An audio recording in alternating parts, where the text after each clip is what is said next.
Romani Katoliki kwa kuunganisha desturi mbalimbali za upagani na Ukristo na kupotosha tabia ya Mungu muumba wa mbingu na nchi, imeishia kwenye kutenda matendo ya ukatili mkubwa na wa kuchukiza. Katika wakati wa utawala wa Rumi, kulikuwa na vifaa vya kuwatesea watu wa Mungu. Watu walichomwa moto, Biblia nyingi zilichomwa moto kwa ajili ya kulazimisha dogma zao, yaani mafundisho yasiyopingwa hata kama ni mabaya. Historia itajirudia. Onyo la malaika yule watatu wa Ufunuo 14 mstari wa 9 kuendelea: mtu awaye yote atakayemsujudu huyo mnyama na sanamu yake na kuipokea chapa yake katika mkono wake au katika kipaji cha uso wake, yeye naye atakunywa kikombe cha hasira ya Mungu. Mnyama anayetajwa katika ujumbe huu ni upapa.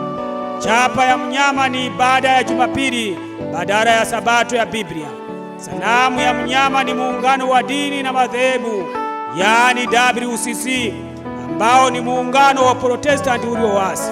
Ni jambo la kusikitisha sana kuona makanisa ambayo zamani yalijitenga na Roma, lakini leo yamerudi kufanya makosa yale yale ya zamani, kama kujengea makaburi, kuaga maiti, kuweka maiti mbele wakati wa ibada, kupeleka maiti makanisani na kuweka misalaba kwenye makaburi ni makosa.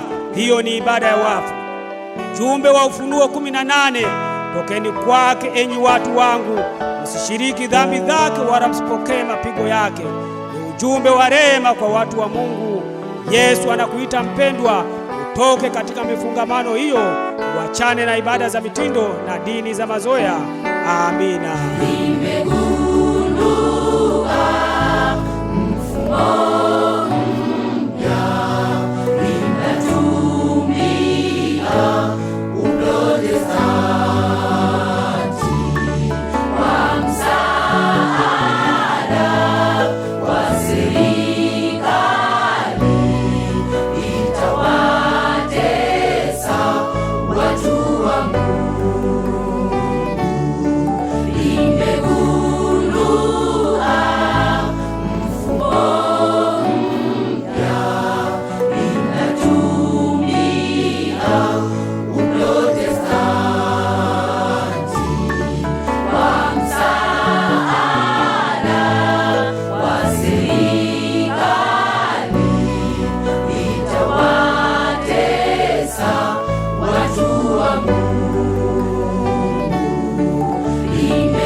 Msaada